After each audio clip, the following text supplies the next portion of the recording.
Hello. We hope this video will review some of the best practices in virtual instruction to help with planning for your asynchronous days. We will look at just some of the tools and resources that are available to you. These practices and tools can also be implemented to develop effective and efficient lessons for synchronous, hybrid, and in-person classes. We know that this year has felt like the climax of an episode of Columbo. Oh, there's one more thing, sir. One other thing. One more thing. One thing. One other thing, Mrs. Just one more thing. One more thing. Oh, just one more thing. One more thing, sir. One more thing, sir. Just one more thing, sir. But the information in this video is not one more thing. These are suggestions on how to take care of all of those things more practically. We know it can be a challenge, but we do have the resources available to more efficiently and effectively create lessons. There's a lot to consider and learn about. We cannot cover all of the virtual lesson planning and all of the tools available in a short video, and you're not expected to utilize every tool. So, where do we start? It's always best to start at the beginning. Thanks, Glenda. Let's begin with two pertinent pedagogy points to consider when approaching virtual learning. 1. It's about the learning, not the technology. We are not creating additional lessons just to use technology. Don't start with a specific tool in mind and then cram it into an existing lesson for the sake of using technology. There are many options for technology tools, each with their own benefits and drawbacks. And each teaching situation has multiple tools that can be used to accomplish your goals. When these technologies and tools are added to a traditional teaching model for the sake of doing technology, it will be overwhelming and extremely time-intensive, which leads to philosophy number 2. Virtual instruction is not face-to-face instruction. You will drive yourself crazy if you try to replicate everything exactly like you do in your physical room in the virtual environment and add these other tools on top of that. You need to harness the productivity of the tools to lighten your load. Even in the face-to-face classroom, these resources can be employed to be more efficient. At this point, you're probably thinking to yourself, philosophies are great, but what do you want me to do? What do you want? What do you want? Simple. What do you want? What do you want? Here's your call to action. Keeping in mind these two philosophies, use the suggestions that follow to develop a plan or workflow to help you more efficiently and effectively plan your asynchronous lessons. Then, let us know what additional training or support we can offer to you to help implement that plan or workflow. Let's begin with the planning of a virtual lesson and specific details that may be different from a face-to-face classroom. We know that all of you are highly skilled education professionals and do not need a lesson planning 101 course. But in the interest of being thorough, we'll start at the beginning. 3 questions to ask as you are planning for a virtual lesson. What do you want students to do or learn? What will you collect? And how will students know what to do? Let's start with the first question. What do you want the students to learn or do? Start with your I can statements. In the asynchronous virtual environment, start simple. Pick 1 or 2. One way that asynchronous lessons can differ from the face-to-face classroom lessons is that you should focus at first on picking I cans that you know are as concrete as possible. Some examples I noticed while looking through the I can statements were how to add 3-digit numbers, how to write a topic sentence, identifying geographic features. The more abstract concepts are best left for synchronous lessons.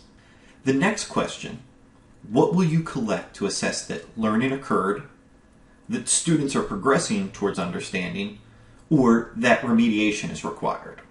This is where you start to consider the possible technologies and differentiation that will be used in your lesson. Pieces of evidence that you collect could be written work, pictures of work, drawings, video responses, multiple choice questions, a presentation or participation in a later class, participation in an online discussion, or a digital worksheet. When considering what you will collect in the virtual classroom, take into account the tools that you and students are familiar with and how easily those tools can be implemented. There may be a really neat tool, but if the workflow is too complicated with clicks and links, it's probably not best for an asynchronous lesson. Brad will discuss more on a few of the specific technologies that can enable these later on in the video. The last question to consider when planning for a virtual lesson: how will students know what to do?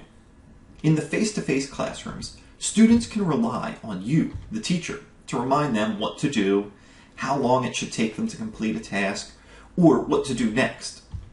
A challenge with asynchronous lessons is that you will not be there to support your students in real time. To help students and parents, include specific times or amounts of time that you expect students to work on each item. Communicate to parents what students will be using during their asynchronous days to know what to do and how long to spend working on it. Some examples of how to help students know what to do in a virtual lesson could include a choice board, or a checklist, a direction sheet, a scavenger hunt, or any other creative idea you can come up with or find. There are many tools that can facilitate students' daily progression. Hyperdocs that can be set up as choice boards or checklists are just Google Docs with a list of instructions and links to every resource that students may need and the assignments that they will need to complete that during that day. A Google slide presentation could be used in a variety of ways to help students progress through their day with interactive visuals and options for choice. A Google form could be utilized in a creative way to provide new resources and links in each question, then progress to the next activity once the question or activity is completed. An Edpuzzle could help students engage with content and progress through their daily activities. Video instruction can be helpful in providing direct instruction and connection with the teacher. This is also useful for students who still struggle with reading. Since we just mentioned it, this would be a good time to consider another significant difference between the face-to-face and virtual classroom: how instruction is delivered. One of the most practical ways to deliver instruction in the virtual, asynchronous classroom is by creating videos. Here are some strategies to consider when planning and recording videos for instruction. When creating videos for your students, or anyone, only record the direct instruction portion of a live session so that it is easier and more likely for students to go back and rewatch. Be as clear and concise as possible. Don't worry about feeling like you are going fast. Videos can and should be paused and rewound and rewatched to remember information. If you can't explain or demonstrate in 5 to 10 minutes, you need to break your information into smaller chunks or refine your explanation. I find that taking time to outline what I'm going to say or completely script out a video makes the video flow much more efficiently. If you are making a video on a specific topic, try to create it so that it can be used again in the future. Videos in asynchronous lessons can be extremely time-consuming to create. Use your grade-level share drives to share. Possibly have each team member do one portion of a day's lesson for all of the classes. By using the ICANNs as your framework, you could even share these across buildings and build up resources and videos very quickly. Finally, multiple studies have indicated that students are more engaged with videos when they see their teacher in the video. Be you. No one is perfect, and no one expects your videos to be either. The best you can do is what is best for your students. We have summarily looked at the 2 philosophies and 3 questions to ask when planning virtual instruction, and had some tips on video creation. Now let's talk about some challenges. The biggest challenge I have found creating virtual lessons, especially for an asynchronous environment, is to understand that you will need to let students go. Understanding and accepting that they will be on their own to complete, explore, and from time to time struggle or fail. This challenge will be a learning experience.